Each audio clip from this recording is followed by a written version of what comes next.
Meus irmãos, boa noite. Alegria mais uma vez estar com vocês aqui. É uma bênção compartilhar o Evangelho com vocês. Uma bênção estar com vocês mais uma vez aqui. Pastor Lissandro fez o convite algumas semanas atrás. Eu fiquei muito feliz, mais uma vez, muito feliz em saber que eu estaria com vocês. E eu, de fato, me sinto muito à vontade aqui. Graças a Deus por isso. E eu trago um abraço da minha igreja, Igreja Batista Redentor, da minha esposa que não pôde estar conosco hoje, mas, enfim, sintam-se abraçados pela minha igreja e também pela minha esposa. Meus irmãos, eu quero compartilhar com vocês verdades que temos no texto de Filipenses, capítulo 4, vamos ler do versículo 10 ao versículo 23. Filipenses, capítulo 4, versículo 10 até o versículo 23. Hoje eu quero falar com vocês um pouquinho sobre o contentamento cristão. E, meus irmãos, na nossa igreja usamos a versão NVI, a versão que eu preparei aqui o sermão. Eu sei que vocês usam a NAA, mas não temos diferenças muito discrepantes. Então, lendo na minha versão, você acompanha na sua. Assim diz a palavra do nosso Deus. Alegro-me grandemente no Senhor, porque finalmente vocês renovaram seu interesse por mim. De fato, vocês já se interessavam, mas não tinham oportunidade para demonstrá-lo.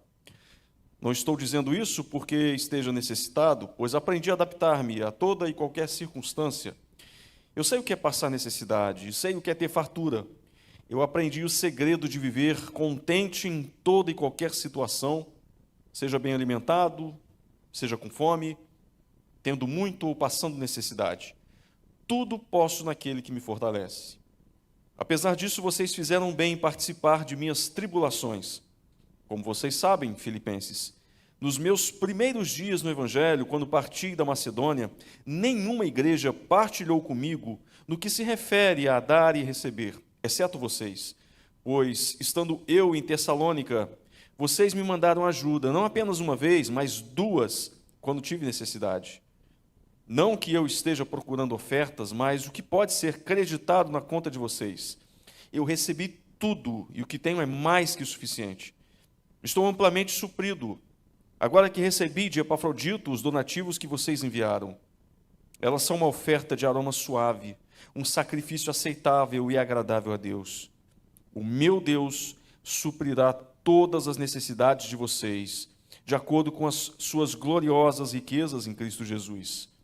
A nosso Deus e Pai, seja a glória para todos sempre. Amém. Saúdem a todos os santos em Cristo Jesus. Os irmãos que estão comigo enviam saudações. Todos os santos lhe enviam saudações, especialmente os que estão no palácio de César. A graça do Senhor Jesus Cristo seja com o espírito de vocês. Amém. Vamos orar mais uma vez? Senhor Deus, te damos graças pelo privilégio de estarmos diante da sua palavra lida e agora explicada e aplicada em nossas vidas. Graças te damos pela liberdade que temos de estarmos reunidos como teu povo para louvar o teu nome e para aprender de ti. E é no nome de Cristo que oramos e peço o poder do alto, peço a sua iluminação para que eu possa expor a sua palavra com fidelidade e a sua igreja ser devidamente alimentada. Em nome de Jesus que eu oro. Amém. Irmãos, podem tomar seus lugares. Meus irmãos, o ano era 1993. Eu era um adolescente. Sim, eu era um adolescente em 93. Nos cinemas era lançado um filme, talvez você conheça, os mais antigos. No cinema era lançado um filme chamado Jamaica Abaixo de Zero. Uma comédia baseada numa história real, baseada em fatos reais. Um filme que contava a história de uma saga de atletas jamaicanos. Estes jovens que jamais haviam pisado na neve se atreveram a competir nas Olimpíadas de Inverno, na modalidade do bobsled. É um esporte que tem nas Olimpíadas de Inverno. Talvez você conheça o filme, talvez você tenha assistido o filme e saiba do que eu estou falando. Para isso, eles contaram com o auxílio de um treinador de caráter duvidoso. Esse treinador se chamava Irving Blitzer, que era interpretado por um ator falecido já, chamado de John Candy.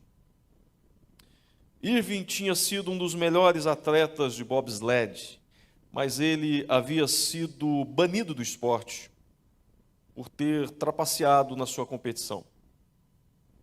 Ele tinha colocado peso extra no trenó para alcançar maior velocidade no bobsled. Em uma das cenas menos cômicas do filme, e mais dramáticas, um dos jovens jamaicanos se atreve a questioná-lo sobre a sua atitude estúpida de trapacear num esporte que ele era muito bom. Ele que já tinha uma invejável carreira, um invejável currículo como atleta, que já tinha conquistado ouro anteriormente pelos seus méritos. E como numa grande lição apresentada no filme, a sua resposta para aquele jovem que tinha perguntado por que ele tinha feito aquela estupidez, a sua resposta foi a seguinte: eu achava que tinha de ganhar a qualquer custo, mas aprendi alguma coisa muito especial. Se você não é feliz sem uma medalha de ouro, você também não é feliz, você também não será feliz com a medalha de ouro. Meus irmãos, o apóstolo Paulo caminha para o desfecho da sua carta, a Filipenses, a carta mais alegre de todas as suas epístolas. Paulo está caminhando para o final, para o encerramento dessa carta. E da mesma forma que Paulo começou Filipenses, falando de alegria, alegria pelos frutos evidentes daqueles irmãos, alegria pela fidelidade do Senhor, que foi o responsável pelo início daquela boa obra, alegria porque Deus os sustentaria firmes até o fim. Filipenses é de fato um banquete de alegria, um banquete de muita alegria, escrita por alguém que nada tinha circunstancialmente para se alegrar. Os irmãos bem sabem, certamente, que essa carta não foi escrita por uma pessoa que estava de frente para o mar, numa espreguiçadeira. Essa carta não foi escrita por alguém que estava num palácio, não foi escrita por uma pessoa que vivia dias de grande bonança, não. Essa não era a realidade de Paulo. O seu escritor estava preso. O seu escritor estava acorrentado a um soldado romano. Tempestades externas assolavam a sua vida, assolavam o seu coração. O seu coração repousava, mas apesar de tudo isso, o seu coração repousava em profunda paz. O seu coração repousava em Cristo. Por isso ele era capaz de escrever sobre alegria. Em suas palavras finais, ele louva ao Senhor pela vida daqueles irmãos que, apesar das suas limitações financeiras, encaminharam via Epafrodito uma generosa contribuição ao apóstolo. Filipos amou Paulo com ações concretas, amou se empobrecendo um pouco mais, amou agindo em favor de Paulo, porque, meus irmãos, é isso que o verdadeiro amor faz, ele é palpável, ele faz pelo outro, ele abençoa.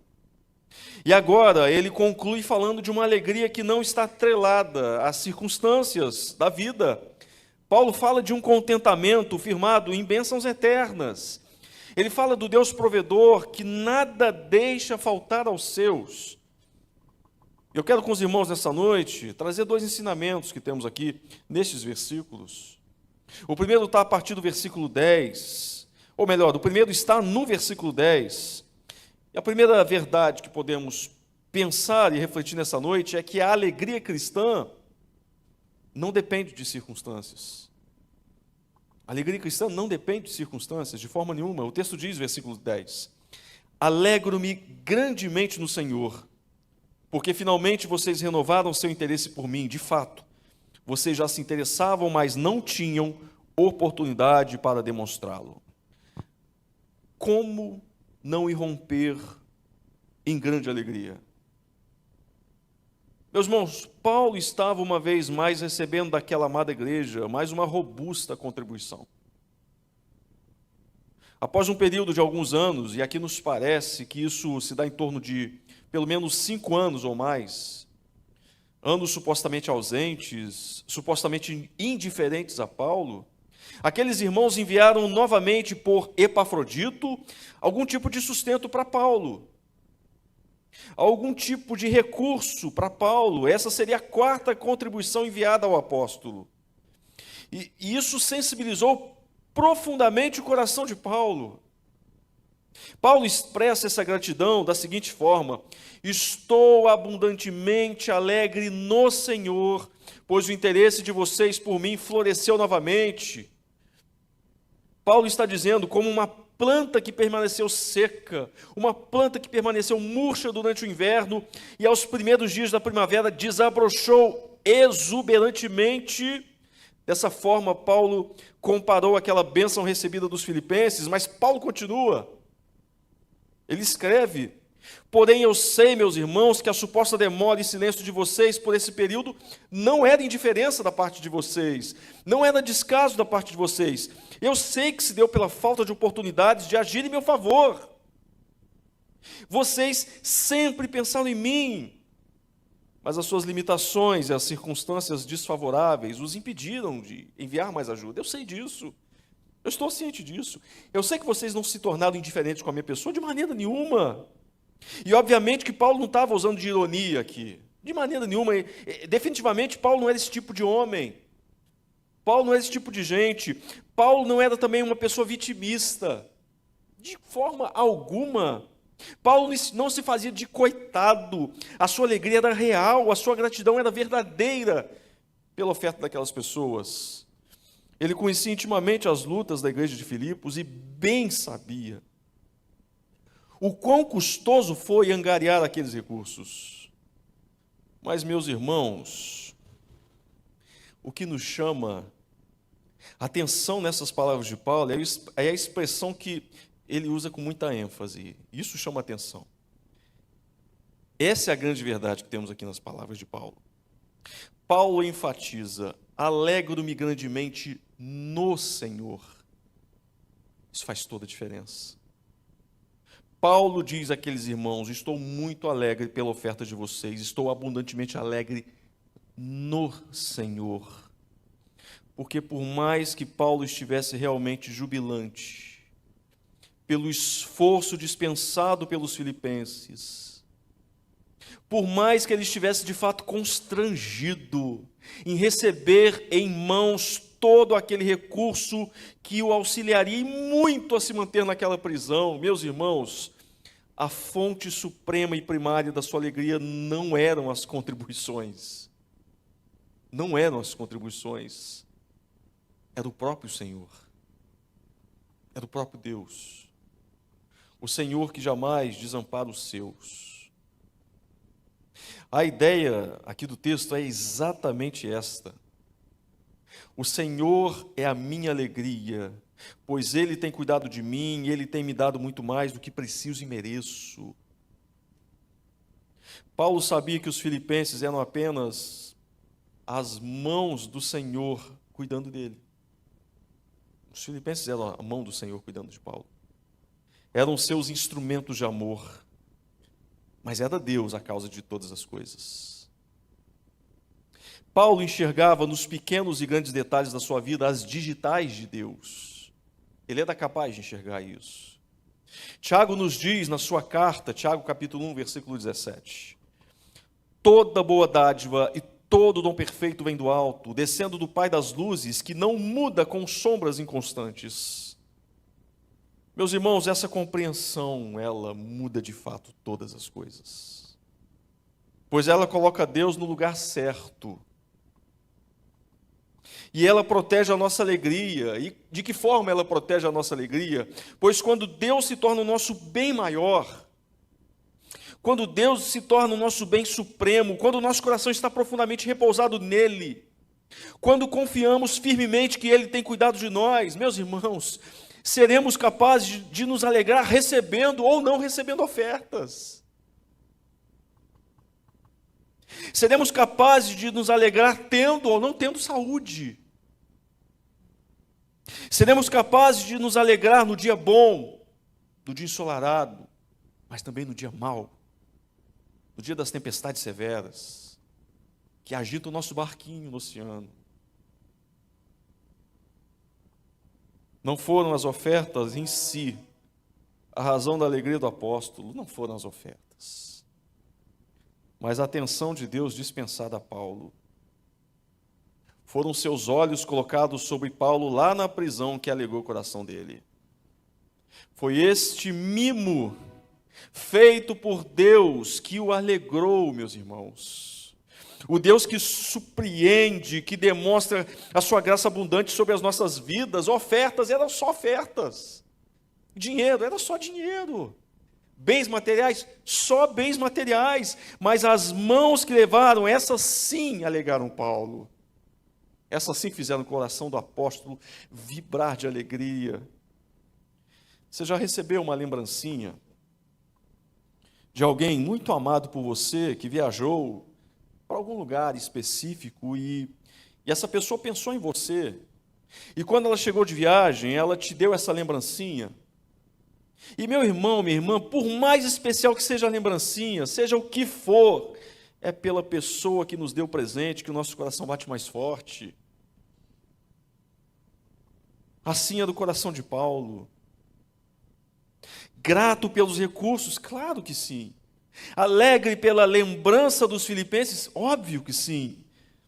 Mas tudo veio das mãos daquele que era o seu cuidador supremo, o Senhor Deus.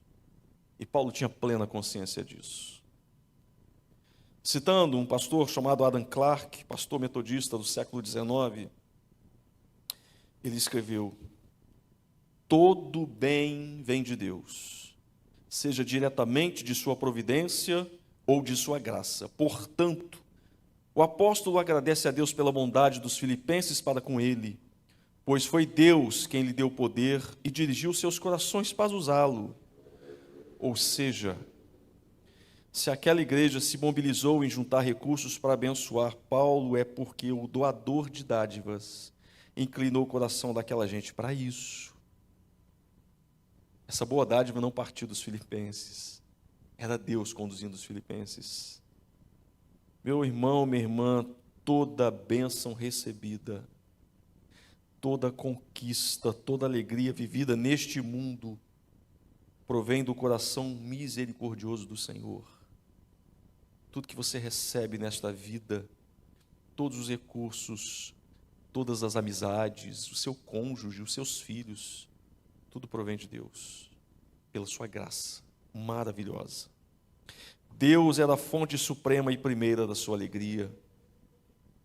Isso não permitia Paulo desprezar ou supervalorizar ou idolatrar, ou ser pecaminosamente dependente de coisas, ou ser pecaminosamente dependente de pessoas, de circunstâncias para se alegrar. Pois quando, meus irmãos, amamos a Deus do jeito certo, a gente ama tudo mais do jeito certo. Quando Deus está no lugar certo, todas as coisas se encaixam no lugar certo.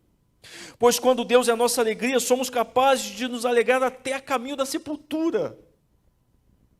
Até a caminho da sepultura. Não se esqueçam que Jesus cantou na última ceia, antes de ir para o Calvário. Jesus cantou. Jesus louvou o Senhor. Como é bom saber que temos a atenção do Deus do universo. Como é bom saber disso. Que habita num alto e sublime trono, acima de todas as galáxias, acima de todas as constelações, acima de todos os poderes, soberano, mas que se atenta a cada necessidade, por menor que seja, e graciosamente nos estende a sua mão, nos doando dádivas incontáveis. Esse é o nosso Deus. Isso nos torna, meus irmãos, mais gratos, inclusive, pois aprendemos a louvar e nos alegrar profundamente com as ofertas que nos chegam, ofertas imerecidas, por sinal, ofertas que suplantam, inclusive, o que realmente necessitamos, mas ofertas são só ofertas, dádivas são só dádivas, são apenas preciosos mimos de Deus. E ainda que elas faltem, nós podemos dizer, nos alegramos grandemente no Senhor, pois Ele é a nossa alegria. Meus irmãos, é na fonte das bênçãos que a nossa alegria precisa estar fincada. É na fonte e não nas bênçãos. É nas mãos do provedor que os nossos olhos precisam estar fixados. Salmo 123, versículo 1 e 2. Para ti levanto os meus olhos, a ti que ocupas o teu trono nos céus, assim como os olhos dos servos estão atentos à mão do seu senhor, e como os olhos das servas estão atentas à mão da sua senhora, também os nossos olhos estão atentos ao Senhor, ao nosso Deus, esperando que Ele tenha misericórdia de nós. A segunda verdade que temos no texto está aqui no versículo 11, versículo 12, versículo 13, e depois quero ler o versículo 16.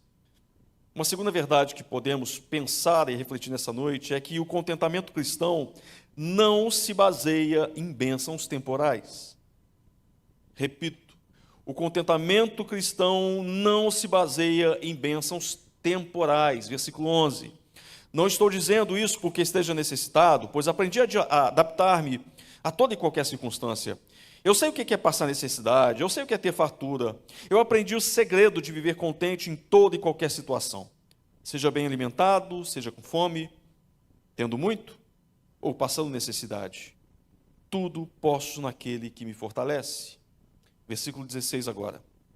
Estando eu em Tessalônica, vocês me mandaram ajuda, não apenas uma vez, mas duas, quando tive necessidade.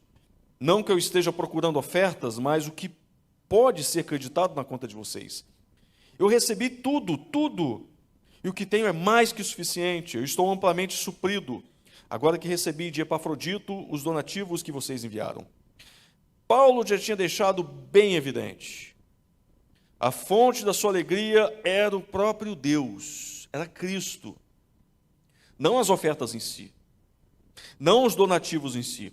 As ofertas só demonstravam que Deus se atentava às suas necessidades, que Deus graciosamente o providenciou uma vez mais sustento através das mãos dos filipenses. Paulo estava ciente disso. E mesmo que as ofertas jamais tivessem chegado a Paulo, Paulo descansava o seu coração no Senhor, ele ainda se alegrava no Senhor. Agora Paulo prossegue dizendo: eu louvo a Deus pelas ofertas, não porque estava passando necessidades, não porque estava abandonado, Deus nunca me desamparou. Deus nunca me desamparou, mas o louvo, pois aprendi a estar satisfeito com o que eu já tenho. Eu aprendi a me contentar com o que eu já tenho. Eu descobri o segredo ou o mistério do contentamento, dependendo da versão. E, meus irmãos, no original, aqui no texto, Paulo usa uma expressão comum entre os gregos daquela época. Paulo diz, usando o termo original do texto: eu sou iniciado na arte do contentamento. E qual é essa arte? E qual é este segredo? Paulo responde: eu aprendi a adaptar-me a toda e qualquer circunstância. Eu aprendi. E quando Paulo diz aprendi, dá uma ideia de que há um esforço, há um empenho em aprender algo que ele não sabia antes. Paulo diz que o segredo é adaptar-se a toda e qualquer circunstância. Pois ele continua: pois eu conheço intimamente, eu conheço experiencialmente cada aspecto desta vida. Eu conheço na carne o valor de um belo dia de sol. Eu conheço as delícias que este mundo pode oferecer. Lembrando, meus irmãos, que Paulo, antes da sua conversão, era um preeminente fariseu. Era um homem notável. Ele conhecia o que era a abundância de recursos. Ele conhecia o que era ter prestígio entre os homens, o que era ser honrado. Ele também conhecia os perigos que a prosperidade pode causar no coração. Ele conhecia. Mas Paulo também conhecia o pavor que uma tempestade pode causar. Ele conhecia a fome, ele conhecia a sede, jejum, frio, nudez, padecimentos físicos, tortura mental, perseguição. Ele também conhecia os perigos que a escassez pode provocar na alma. Paulo viveu e experimentou os valores dos dias de glória, mas também dos dias de luta, dos belos dias e dos tenebrosos dias. Paulo aprendeu que o Deus dos montes também é o Deus dos vales. E com isso ele entendeu que é muito possível estar satisfeito com a barriga cheia, farta, sem fazer da fartura, sem fazer da riqueza um fim em si mesmo, sem tornar este bem-estar em um ídolo, sem ter uma dependência doentia por isso para estar contente. Mas também Paulo entendeu que é possível estar satisfeito com o estômago roncando de fome, com a despensa vazia, sem questionar a bondade de Deus, duvidando da sua provisão, duvidando do seu amor, sem murmurar. Paulo entendeu que é possível estar satisfeito com a fartura, mas Paulo também entendeu que é possível estar satisfeito com a escassez. Ele aprendeu isso. Pois no Senhor, que era a fonte da sua alegria, a fonte suprema de todas as bênçãos, Paulo podia todas as coisas.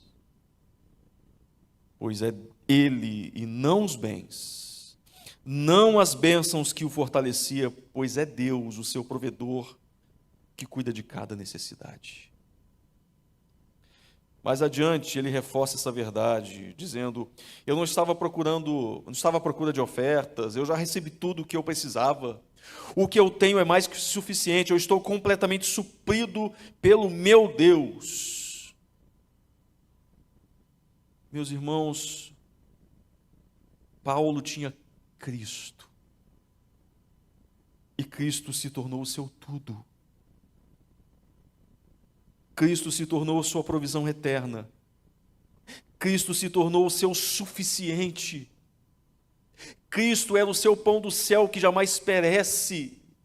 Cristo era o seu bem mais precioso que Paulo poderia receber. E como ele mesmo escreveu anteriormente, aqui em Filipenses, no capítulo 3, Paulo disse: mas o que para mim era lucro, eu passei a considerar perda. Perda por causa de Cristo. Mais do que isso, eu considero tudo como perda, comparado com a suprema grandeza do conhecimento de Cristo Jesus, o meu Senhor, por cuja causa perdi todas as coisas.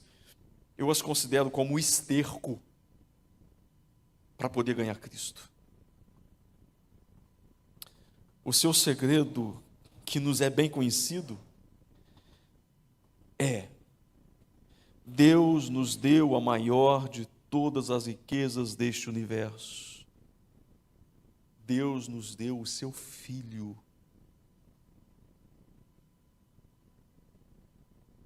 Deus nos deu a maior beleza de todo o universo, que é Cristo. E se já temos o Filho, nada mais nos falta. Nada mais nos falta.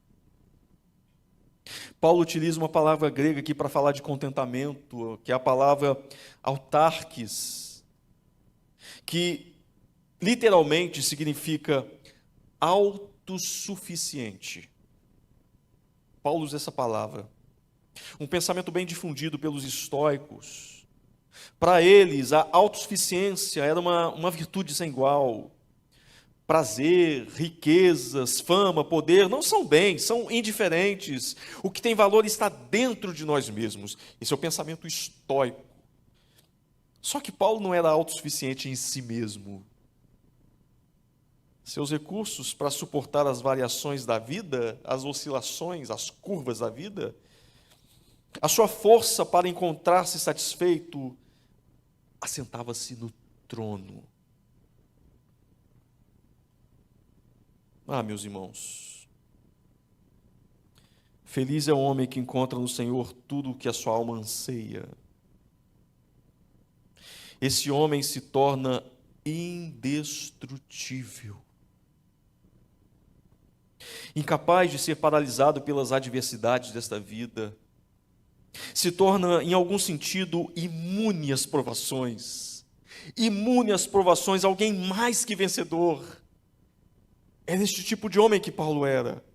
Feliz o homem que entende que a graça de Deus, reconhecendo a sua própria miséria, reconhecendo que nada merece do Senhor e tudo que recebe, recebe pela misericórdia. Feliz é este homem que reconhece que Deus não te deve coisa nenhuma e que os sofrimentos que chegam jamais se compararão aos sofrimentos que Cristo te livrou. Feliz é este tipo de homem. Feliz é o homem que entende a grande verdade do Evangelho. de que o destino da sua alma era a agonia eterna do inferno, mas Deus enviou seu único filho para ser esmagado na cruz, para lhe salvar dessa ameaça. Feliz é quem entende essa verdade. Este homem é grato por tudo, até pelas dores de hoje, até pela disciplina dolorida de Deus. Este homem não é carente de bênçãos, pois ele sabe que já recebeu a maior de todas as bênçãos, a vida eterna com Cristo Jesus. Como é feliz o homem que nele se refugia, pois nada falta aos que o temem. Nada, coisa alguma, falta aos que o temem. Meus irmãos, se temos a Cristo, somos capazes de experimentar contentamento, somos capazes de experimentar alegria, tendo saúde ou não tendo saúde, vivendo de aperto em aperto ou não, cansados ou descansados, casados ou não casados, tendo filhos ou tendo filhos, pois nele, somente nele, tudo podemos. Ele é a nossa força, ele é o nosso refúgio, ele é a nossa fortaleza, auxílio sempre presente na adversidade. Por isso não temeremos, embora a terra trema e os montes afundem no coração do mar, embora estrondem as suas águas turbulentas e os montes sejam sacudidos pela sua fúria. Há um rio cujos canais alegram a cidade de Deus, o santo lugar onde habita o Altíssimo. Deus está nele, nada será abalado. Salmo 46, de 1 a 5. Na sua carta destinada a Timóteo, Paulo também fala ao jovem pastor sobre a bênção de se contentar com o que já se possui. 1 Timóteo capítulo 6, versículos 6 a 8, Paulo diz: de fato, a piedade com contentamento é grande fonte de lucro, pois nada trouxemos para este mundo e dele nada podemos levar. Por isso, tendo o que comer e com o que se vestir, estejamos com isso satisfeitos. Se Deus nos serviu do essencial, do necessário para termos uma vida digna neste mundo, já de nada mais necessitamos, de nada mais precisamos. Frederick Meyer, pastor batista do século XIX, falando sobre contentamento com o necessário, escreveu: alguns de nós precisamos reduzir as nossas necessidades, não aumentar as nossas posses. O contentamento não consiste em adicionar mais combustível, mas talvez em diminuir o fogo. Talvez nossa falta de contentamento para com os recursos enviados pelo Senhor, meus irmãos, esteja intimamente ligado ao nosso desejo pecaminoso de aumentar as nossas necessidades. Talvez o sarrafo das nossas supostas necessidades esteja demasiadamente elevado. Por isso somos tão insatisfeitos, por isso somos tão murmuradores. Talvez o nosso problema seja realmente este: achar que precisamos bem mais do que comer, bem mais do que vestir, bem mais do que beber. Achar que realmente Deus nos deve um tratamento melhor, que Deus nos deve uma vida melhor. Meus irmãos, precisamos de bem menos. Bem menos para vivermos bem neste mundo. Estamos ficando muito caros. Estamos ficando muito sofisticados. E achamos que Deus deve fazer de tudo para manter este padrão de vida. Paulo estava certo disso, por isso podia dizer: estou muito bem suprido. Eu não tenho falta de coisa nenhuma. Jesus jamais me desamparou e Ele tem me dado tudo que eu realmente preciso. O apóstolo chancela a verdade sobre o contentamento cristão dizendo: o meu Deus suprirá todas as necessidades de vocês, de acordo com as suas gloriosas riquezas em Cristo Jesus. A nosso Deus e Pai seja glória para todos sempre. Amém. O meu Deus, Paulo dizendo aos Filipenses, os recompensará pelo cuidado que dispensaram em minha vida. Ele recompensará a generosidade de vocês. Ele lhes garantirá todo o bem necessário para esta vida. E tudo isso conforme as gloriosas riquezas que há em Cristo Jesus. E aqui, meus irmãos, pode ser que surja um questionamento. Por que Paulo garante que Deus suprirá todas as necessidades, mas ele mesmo disse que já passou por necessidades? Parece que é uma contradição aqui. Será que Deus falhou com Paulo? Será que Deus pode mentir e iludir os seus servos prometendo alguma coisa e não cumprindo? Porque Paulo disse que Deus supriria todas as necessidades dos filipenses, mas o mesmo Paulo diz um pouco antes de que ele já passou por necessidades. Há contradição? De forma nenhuma. Pois apesar das aflições, Jesus permaneceu ao seu lado, o capacitando a suportar o dia mau. 2 Timóteo capítulo 4, versículo 16, versículo 17. Paulo dizendo: na minha primeira defesa, ninguém apareceu para me apoiar, todos me abandonaram. Que isso não lhes seja cobrado, mas o Senhor permaneceu ao meu lado e me deu forças, para que por mim a mensagem fosse plenamente proclamada e todos os gentios a ouvissem. Paulo suportou tudo porque Jesus permaneceu ao seu lado, e Cristo ao lado é suficiente. Paulo poderia dizer que o Deus bendito tinha lhe suprido todas as suas necessidades, apesar das necessidades temporais, pois ele entendeu que a sua necessidade real e suprema era o Filho de Deus. Paulo suportou tudo, pois em Cristo ele tinha promessa de novos céus e nova terra. Ele tinha promessa de um peso de glória que faz com que todas as necessidades temporais se tornem leves como pena. Paulo foi capaz de se contentar com muito pouco, porque Deus em Cristo tinha lhe concedido riquezas abundantes e eternas.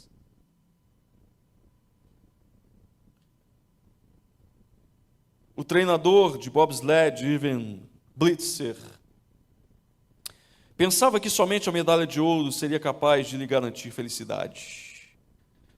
Mas ele concluiu que o impeditivo para a sua felicidade não era ter ou não a medalha. O seu problema era mais profundo.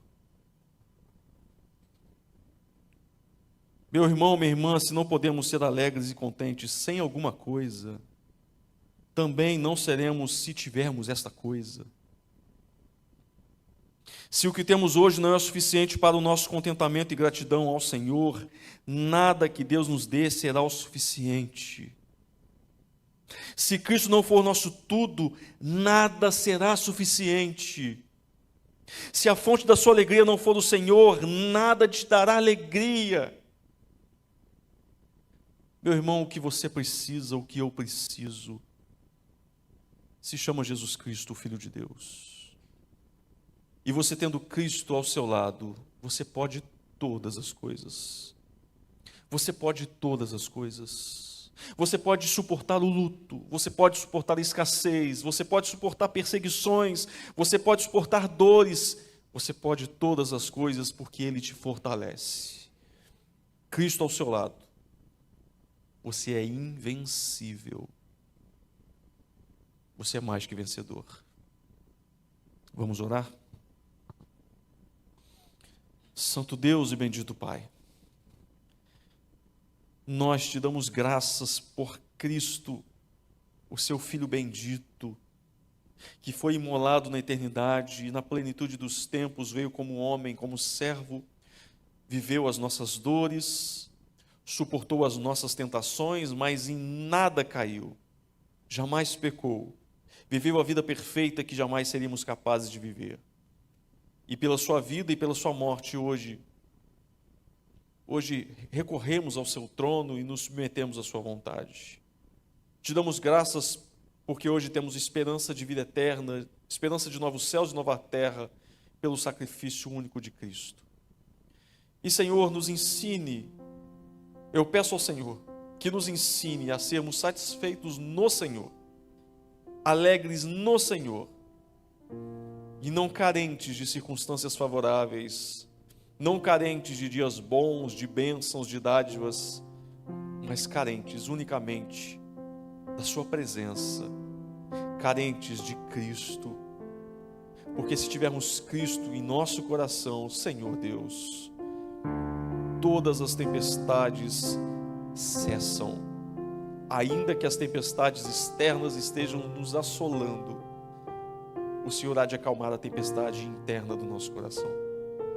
Nos ensine, Pai, eu imploro ao Senhor, nos ensine a dependermos unicamente de Ti, para a nossa alegria, para a nossa satisfação, para o nosso contentamento.